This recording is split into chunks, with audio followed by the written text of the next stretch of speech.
Welcome to Wanna Bet, the daily gambling game show that takes betting seriously, but not much else. Get our favorite plays on the totals, sides, props, exotics, and futures to jump on now. So let's get it started with Jason and Ben. Let's get it started with Jason and Ben. Let's get it started with Jason and Ben. Sotto som chiede con so papa con so felino. Let's get it started with Jason and Ben. Oh, man. Play that music, Beltway Ben. Play that sweet, succulent, tastes like lobster, money in my pocket music. Welcome to Wanna Bet. If you're familiar with the show, then you know all about 3 lobster nights, 6 lobster nights. It's what we do. The stuffed lobsters that soon will be in my mouth and in my hands and in Ben's mouth and in Ben's hands, they're on the way, I think. This might be a little shady, Ben. I didn't really get one of those emails that confirmed that it's definitely being sent. So I might have got hoodwinked on the lobsters. But the bibs came through, baby, and we're wearing the bibs because we destroyed it again yesterday.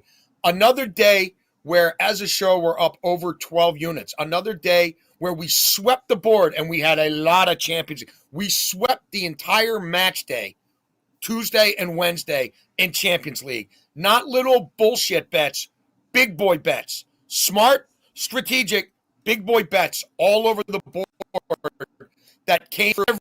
We don't have enough space to put up everything we've done. And look, we should be books, bullshitters, and assholes in this industry. We're completely and utterly transparent. When we lose a flyer future bet, it gets put in there. Everything is in there. It's all on shows at YouTube. It's all archived on my Twitter. This is what we do. Full time. All our picks are available in real time in the Super Discord. Look, Ben, you know this. I'm sitting in our studio doing our radio show yesterday. I had a 14-leg Champions League parlay come through before halftime. Before halftime even hit in yesterday's games. Nobody's doing that for you. Go into Super Discord. You can, if you're listening on Spotify, go to my Twitter, go to Ben's Twitter. It's in the link tree. Go in the chat. Get a one-day pass. Go in the chat and see what people are saying about what the F we do for them. Is every day like that? No. But most days are. That's how, look at Ben and I. We bet different things. We don't overlap our bets. We don't compare our work. There's over 1,000 bets we've made on this show since we launched May 21st. And we're up. I'm not great at math, Ben, but we're up 85 freaking units in 5 months. Almost to the day. May 21st to what's today? October 23rd. Basically 7 days a week with volume, not crazy volume, but volume every single day. So no matter what sport you're interested in or what sport you want to watch or what sport you want to put $10 on, we have you covered. This is all documented. And it's Ben, if not for an injury last night, there'd be 2 more units up. Fair play. You were all over. Was it Porter? Yep, Kevin Porter Jr. 10 points in the first rotation.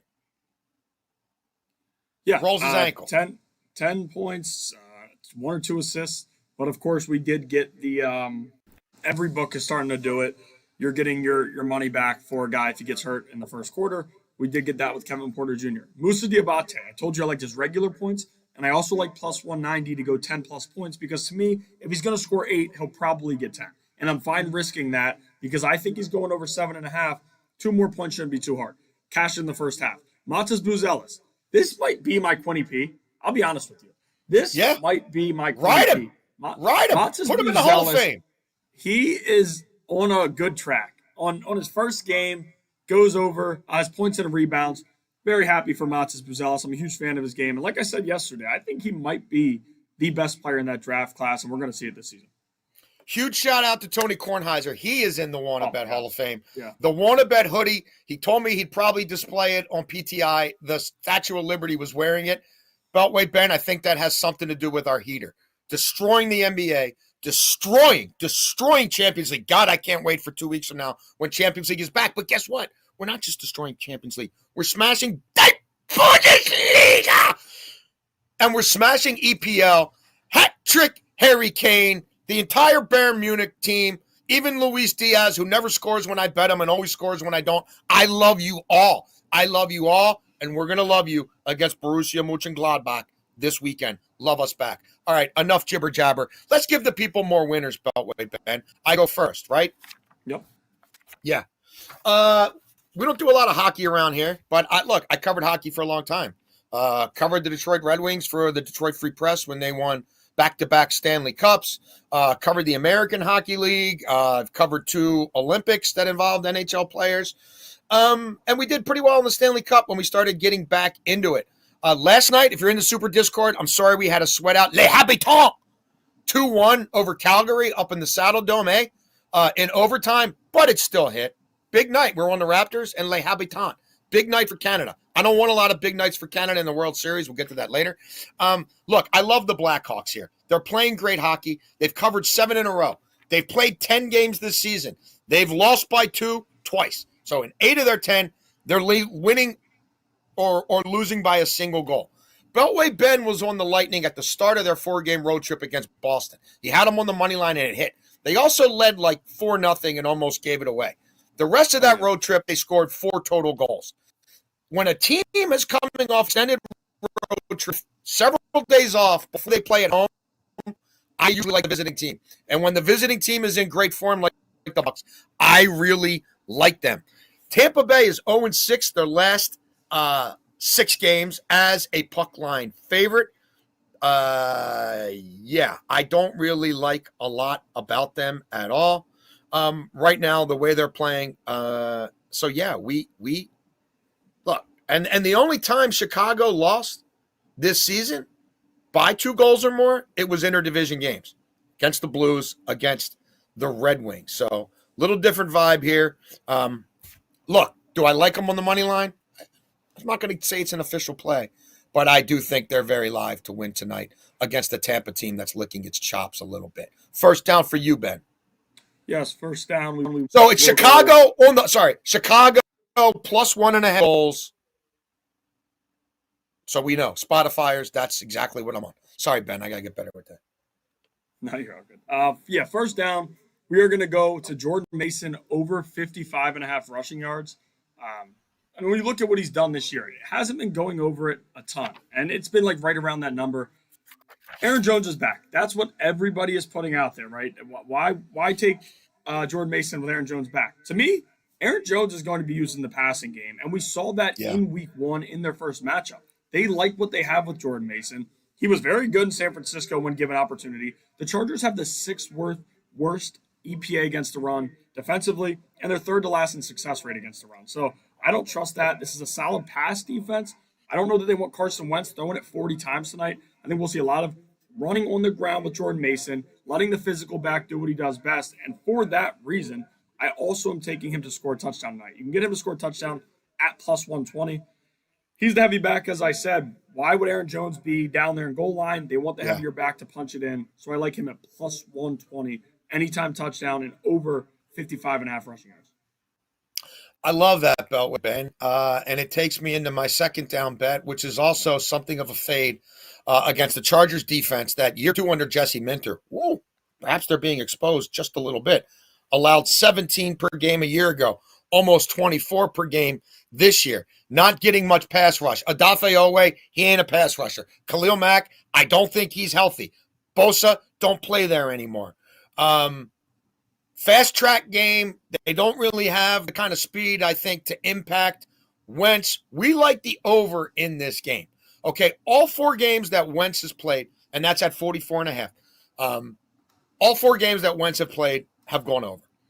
The Chargers have allowed 26 points or more in 7 straight Thursday night football games. The Chargers are allowing, as I said, over 23 a game this season.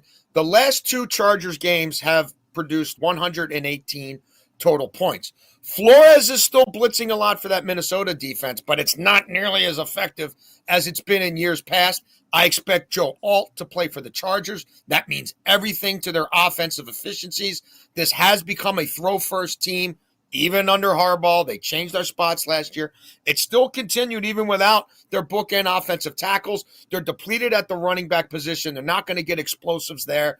And look, if you blitz Herbert, you better get home because he will diagnose it and he can carve you up. So, look, I think we get points in this game. It would not surprise me if both teams score at least 23.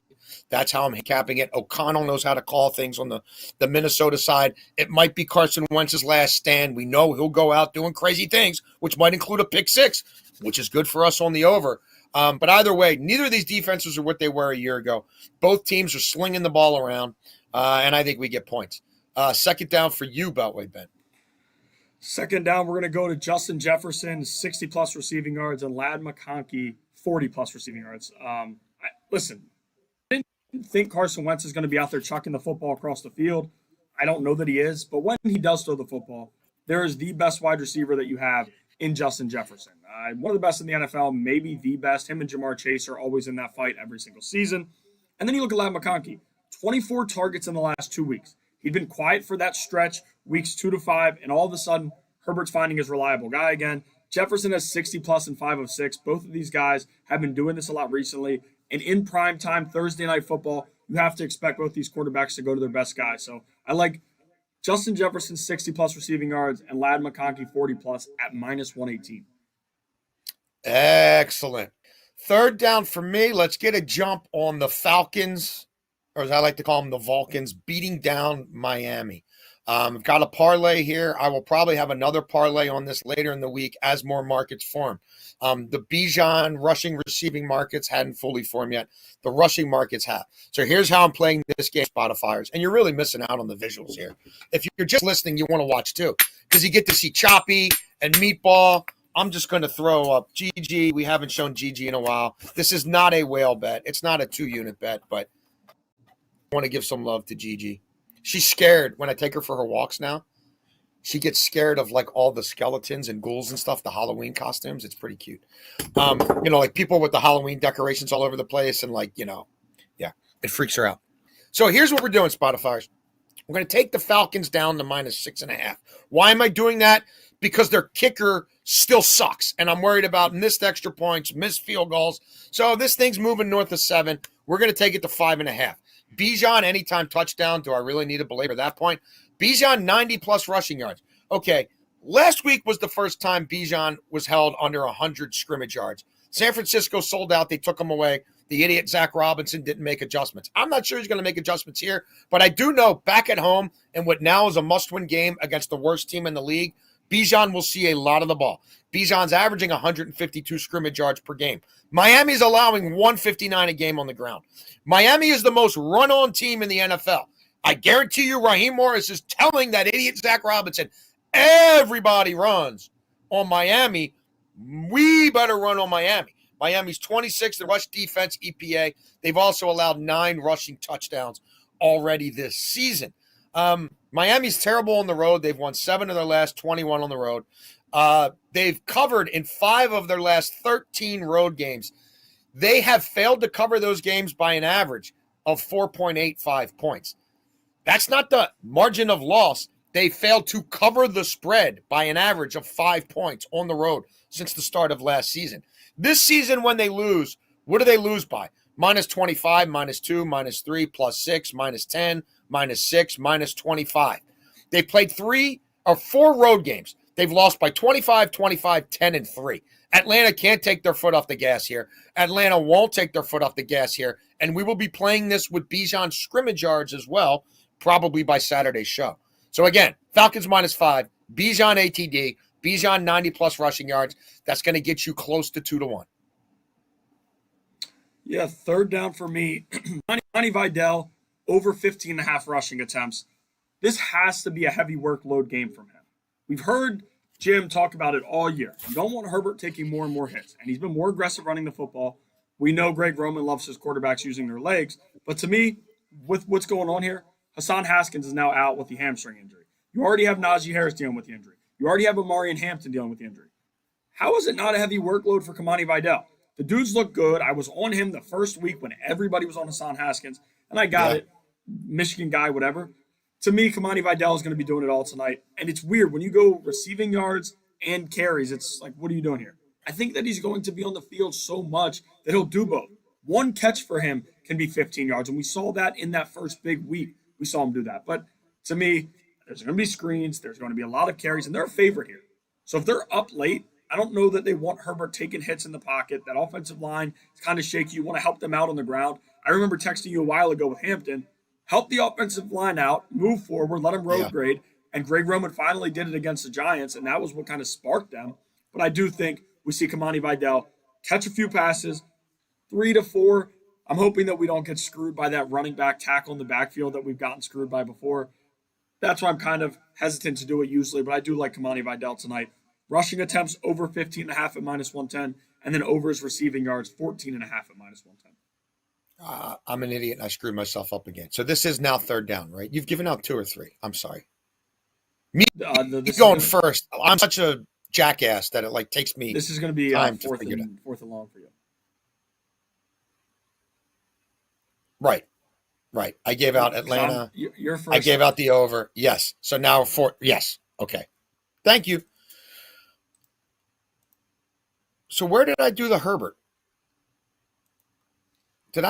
Where did I do the Herbert parlay? You have that set for overtime. Okay, right. Overtime and then double overtime and then triple overtime. Okay. Wait, there's triple overtime? Well, the Bournemouth -1. Okay. Fourth and long. Right? Yeah. Yes. Freeman Freddie, as I like to call him, to be the MVP of this World Series at 10 to 1. Freeman Freddie, if you aren't aware, or Freddie Freeman, if that's how you want to call him, he's from Canada. He loves playing in Canada, and the Toronto Blue Jays are located in Canada. I think this is a short series, Beltway Ben, maybe even 4 games, which means no matter how well any of these pitchers perform as starters for the Dodgers, right, who we all think the Dodgers win in this series, I'm not sure there's going to be enough inventory for any of them to steal the show. Now, there's plenty of great hitters in this Dodgers lineup, even guys like Kike, who come out of nowhere in the regular season, dominate the postseason. And yes, the postseason oftentimes can be somebody like a Rick Dempsey in 1983, the last time the Orioles won a World Series, for instance. But I like Freeman Freddie here. He mashes in both these parks. He's performed on the World Series stage before. If he hits 3 home runs in 4 games or has 6 doubles in 4 games plus a home run, is anybody going to outperform that? Ohtani certainly could. But here's my thing with Ohtani, Ben. He just had the greatest game in the history of professional sports. He set the Ohtani bar really, really high. And I don't think he's pitching more than once in this series. Will that be enough? It very well might be. I get it. But for 10 to 1, for a guy who loves the big stage, for a guy who's going to have his whole family with him in Toronto and then the whole ballpark behind him, with the way this lineup is performing, even the back end of the lineup, those guys getting on base, letting him drive people in early, hit with runners in scoring position, I just think this is his time of year. He's done it before. It would not surprise me if he does it again. Where are you taking us on 4th down, Ben? Yeah, 4th down, I'm going to go to a quarter prop. I do that, and we haven't had a lot of success with it. But this is going to be a joint one. We have both receivers and NBA players in it. We're going with Justin Jefferson. I like it. 5+ first quarter receiving yards. And then we're also going to go with Kamani Vidal, 5+ first quarter rushing yards. Holy moly. Benedict Mathurin, 2+ first quarter points. And Shea Gilgeous-Alexander, 6+ first quarter points. Again, I'll read it for you one more time. Justin Jefferson, 5+ first quarter receiving yards. Kamani Vidal, 5+ first quarter rushing yards. SGA, 6+ first quarter points. And Benedict Mathurin, 2+ first quarter points. And it's plus 100. Very small there on the screen. It's like an eye chart. Beltway Ben, I feel like when my prescription changes every 6 months because my old man eyes are going. Read it. Is that a J V Can we read it one more time? Q? Is that an Arabic symbol? No, we're good. We're good. Watch the show, people. Watch the show. Listen and watch. Yeah, exactly. Listen or double dip. But no, I don't love putting 4 different things in here. And I'm not going to do it a lot. But today, when I was just working through things, I Do didn't your love thing, brother. anybody by themselves. I didn't love anybody by themselves. I wanted to get us to plus 100. Benedict Mathurin, I would take his regular line too. You can go look at that on FanDuel. 3.5. I like that pretty quickly. If you could, I would play that as an official play for me as well. Shea Gilgeous-Alexander, what did he do against the Rockets? Literally nothing. So we think he's going to come out slow again. I can't buy that. No. Vidal, I think he's going to have some early running attempts. 3 to 4 should get him there. 2 possessions is usually what they get in the first quarter. I'd expect that to happen. And then Justin Jefferson, if the best wide receiver in football or second best wide receiver in football doesn't have 5+ first quarter receiving yards, I'd be pretty shocked. Could have took it up to 10, but decided to just keep it at 5. Again, for the people watching or listening, 5+ first quarter receiving yards from Jefferson.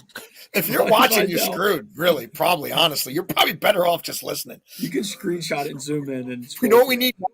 My next purchase is WannaBet magnifying glasses when we have 6-leg parlays with the new operating system, right? What do you think about that? I'm sure you could, right? Get WannaBet on the thing, but then my hand would cover it up. I'm going to look into that. Once the lobsters arrive, I don't have the lobsters might not make it. I might have got ripped. I might have spent $50 on stuffed lobsters that I never get here, but anyway. But yeah, no, I think with this Jefferson 5+, Vidal 5+ rushing yards, SGA 6+ first quarter points, and Benedict Mathurin 2+ first quarter points plus 100, and you can all put Mathurin's regular line for an official play.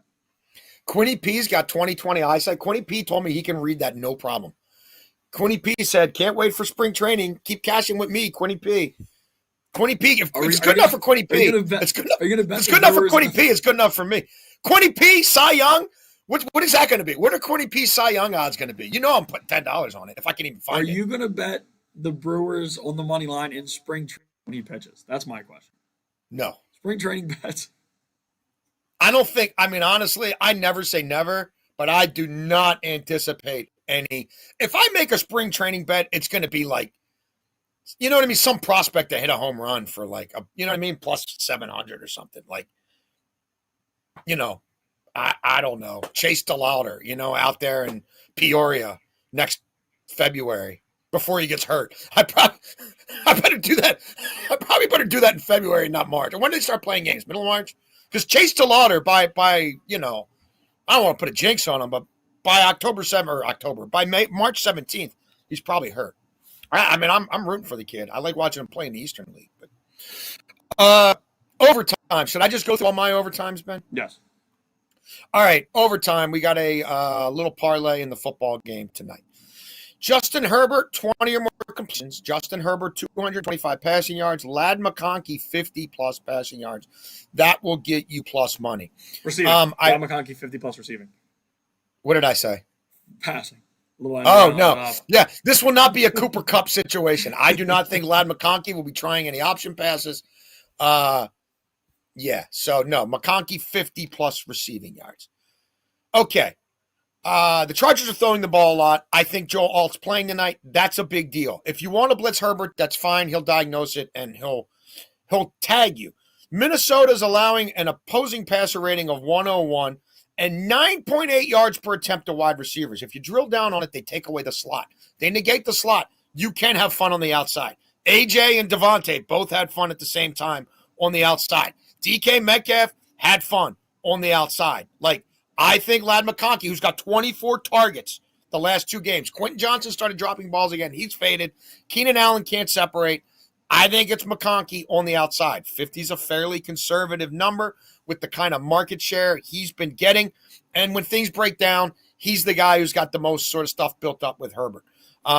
Herbert's played 7 straight home games where he's completed at least 20 passes. Again, I think it's an over game. I think there's going to have to be some volume in the pass game to keep pace with the Chargers defense faltering. And I think Wentz, is, again, he might be a double agent, but I think he'll be out there slinging it. 225 yards or more in 4 of Herbert's last 5 at home. So that's where we are for plus money.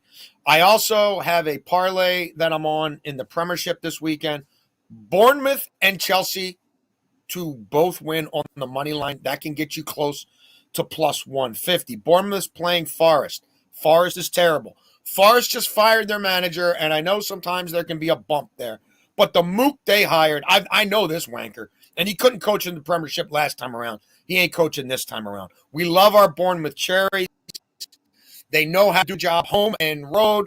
I just think they're too much for Forest. Forest are going down. Everybody knows Forest are going down, and I think they're going down pretty ugly. Chelsea against Sunderland. Sunderland been a great story, right? They're up from the championship.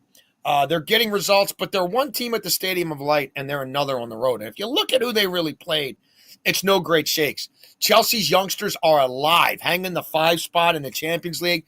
The Bridge hasn't been the fortress in the Premiership that it normally is, but we're seeing it show up in the Champions League, and against the Sunderland side, that's going to be overmatched.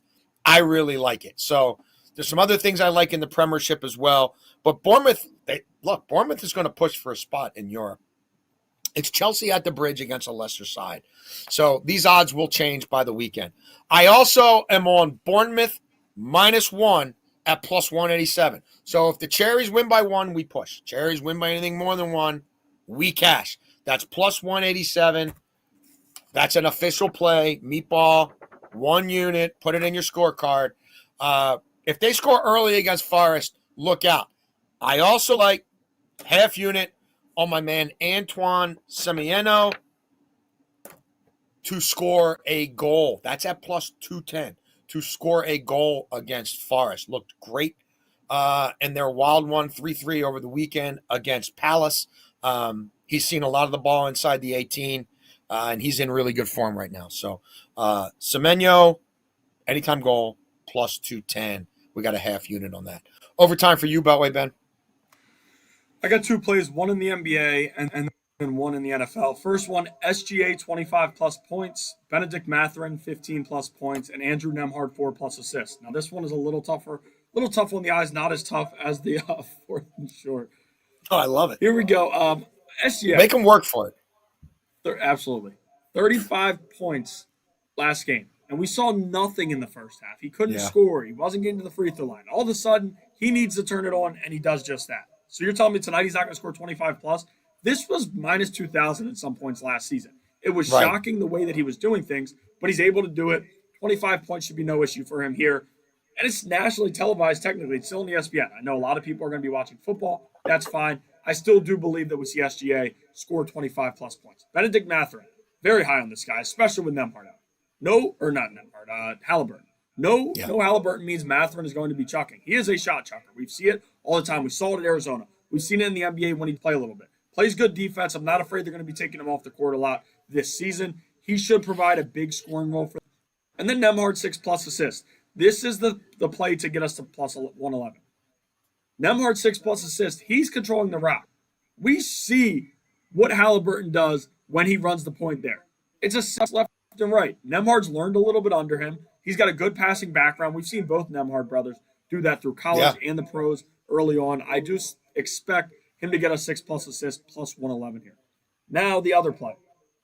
NFL tonight. Ad McConkey, 4+ receptions. Jordan Mason, 40+ rushing yards. And Justin Jefferson, 50+ receiving yards. This one's not tough on the eyes as the 4th and short, but you still have to squint a little bit to see it because we got a lot of small writing here. Ad McConkey, I explained before. Herbert, when he throws the football, seems very comfortable again throwing to this guy. It shocked me for those weeks 2 through 5 to see him not doing as much. I didn't really get it. But there's also some drops. There were a few penalties to negate big gains from him. I do expect 4+ receptions. Jordan Mason, I explained before, is one of my top plays. There should be no issue there. And then Justin Jefferson, instead of that 60+ that we have in second down, we're 10 to 50. One of the best wide receivers in the NFL. I don't expect, barring injury, him to get shut under 50 receiving yards against this defense. +103, you can get those 3. I love it, Beltway Ben. As always, my friend, let the people know how we've done. Beltway Ben, in honor of the week we're having here at WannaBet, I just realized I've got turkey in a WannaBet hoodie pouch that I meant to give the meatball to lure him out for our walk, and I gave him half of it, and the other half is still in my pocket.